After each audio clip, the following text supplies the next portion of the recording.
Hello, this is the Jonin Monkey, and welcome back to the Fire Emblem Sacred Stones playthrough. And since this part's mostly consisting of monster battles, I'm happy to say that I've last got a guest commentator to talk this over with, so if you want to introduce yourself. I am Sven the Crusader on YouTube and Neo Seeker for those who care, and I will be your guest commentator for today. Hopefully I don't make an idiot out of myself. That's okay, I'm sure you'll do fine. Actually, thinking about it, what I should have done is that as you were introducing yourself, I probably should have had that Together We Ride recruitment theme, you know, da da da da da da. That would have been classy. Oh, dear. Although, having said that, I think the recruitment theme's different in this game. I'm trying to remember what it is now. I remember that. What was that? I remember the theme, but I can't for the life of me remember the title. I can't really either. To be honest, that's one thing we can say about this game. The music, it's not really that memorable, in all honesty. So, no, you can't remember any of the titles. I remember the boss theme, A Powerful Foe, and that's all. Yeah, you're done better than me. I can't remember a single title of this music. Tell you how memorable the game was. That is true. Okay, so a total of 1 minute, and we not talked about what's going on, but oh well. So, okay, so yeah, we're still fighting monsters, and yeah, seeing as how it's not very exciting. Might as well ask, Sven, what did you think of the introducing monsters for the first time in a Fire Emblem game? Did you think it was a good idea, bad idea, or? I liked the extremely easy experience. Like, just, these things are absolute fodder. They can't damage anything. Yeah, that is true. I like the idea that the entombs, the promoted zombies, gave you 100 experience no matter what if you're unpromoted. So yeah, that is it. It pretty much it made them pretty easy to train practically all the units, even if you didn't care about them. You could just have them attack entombs from afar, and you just got high experience on them. Yeah. Good tip for anyone who wants to raise them. Yeah, I've actually managed to raise every single character in the game on entombs. Whoa. Yeah, that is pretty easy to do, especially when I won't spoil it just yet for viewers, but basically there's an area where you can fight monsters over and over again, so I'll go more into it when it's actually introduced in the gameplay, but yeah, that's how I'll be raising my party members off screen, so obviously you won't see it here. Yeah, that would not be very interesting watching. Oh dear. Oh jeez, and calms down to 1 health. So, finally, something we can talk about. The cheesiest trio of all time. Yeah. Might as well not reveal their names since it's not... Oh well, one person's name's here. But there's it. L'Archel. How do you pronounce her name? I can never get it. L'Archel, no. Personally, I pronounce it La Rachel. French. Yeah. Yeah, that makes more sense. Strangely enough, one thing I heard is that apparently her Japanese name was Rachel, which I don't get why they changed. It's a simple name. It's not like it's hard to understand. But yeah, they tend to do that. Like, I hate to get into other Fire Emblems, but they did it in 10 as well. I did not get how they came up with these names from the Japanese ones. How do you get Aran from Brad? Yeah, I don't know why. Maybe they thought it was to make it more fantasy-like. I have no idea, but yeah, I don't pretend to understand Nintendo. I gave up on that a long time ago. Yeah, I think it's better that way. Okay, quick explanation for gameplay mechanic here. Whilst Erika is stabbing that, you'll notice that on the top of sorry, I'm having confusing my right and left for some reason. In the top left-hand corner, reinforcements have started to appear. Now, as far as I'm aware, this is the only time that happens on this map, but it happens with greater intensity over the course of the later missions. And It's a kind of trait in Fire Emblem games that just when you think you've completed a map, several enemies come at you at once. From the taunting.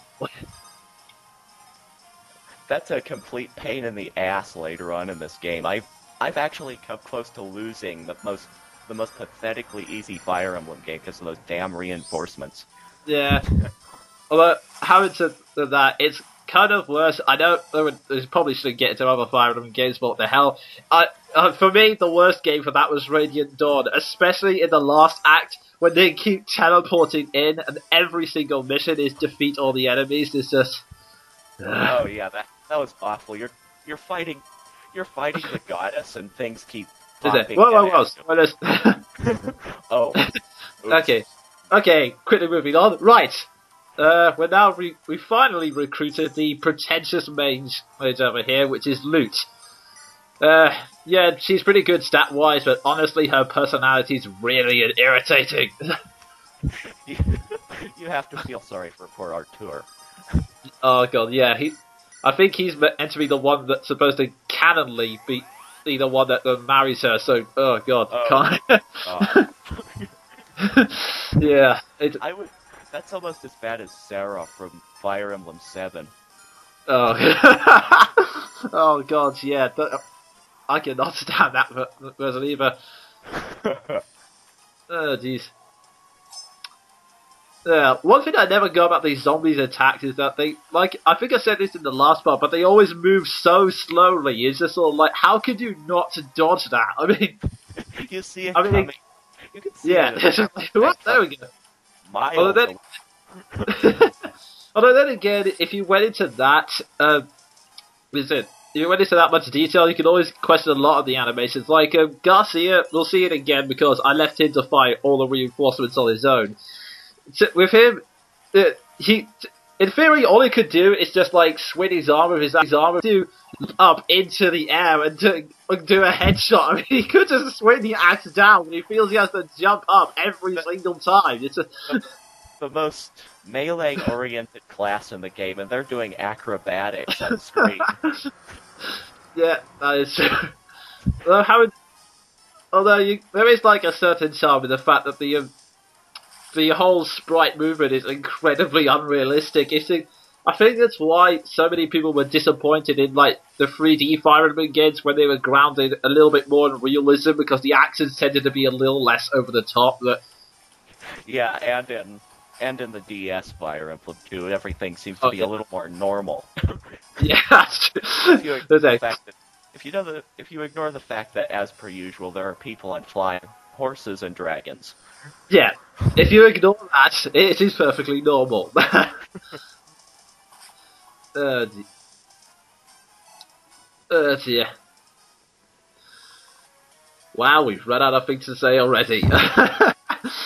If Gilliam attacks a Revenant again, I'll have a story to tell, because I've recently started playing Fire Emblem 8 again, and some interesting things have happened to me. Well, you'll get your wish, because if past me decides what to do next, I think I cut out most of the time when I was trying to make decisions, but here you'll have moments when I'm just thinking, what am I doing? Yeah. Oh, jeez. I would not be a very interesting person to watch play Fire Emblem 8. I take ages to think of what I'm doing. To be honest, it's only really interesting here because I keep cutting out most of the times I make the decisions, just to be... And even then, the parts end up being very long. Okay. I think I sent Gideon to attack, so what was your story, quickly? I was training in a skirmish or in one of the monster areas, and I sent Gilliam, promoted, against a Revenant. He had a 96% chance to hit, and he missed 4 times in a row. Oh my god, that is bad. I found a reason not to use Gilliam. Oh jeez. Jeez. Just to explain for those who don't know what Regielitis means, also. Oh yeah. Yeah. Basically, for those who don't know, it was a term coined on Neo Seeker. It's basically when you get a string of really, really bad luck in a row. It's like I don't think I think it was coined because it was something that happened to, was it the Neo Seeker? The guy was just called Ranger, right? Or yeah, Ranger 1. yeah. Okay. And well, do you have anything else to say? Because it looks like we've only got 10 seconds left. Nothing interesting. Okay then, right. See you back in the next part when hopefully something interesting and plot related will happen. See ya. Instead of random stuff.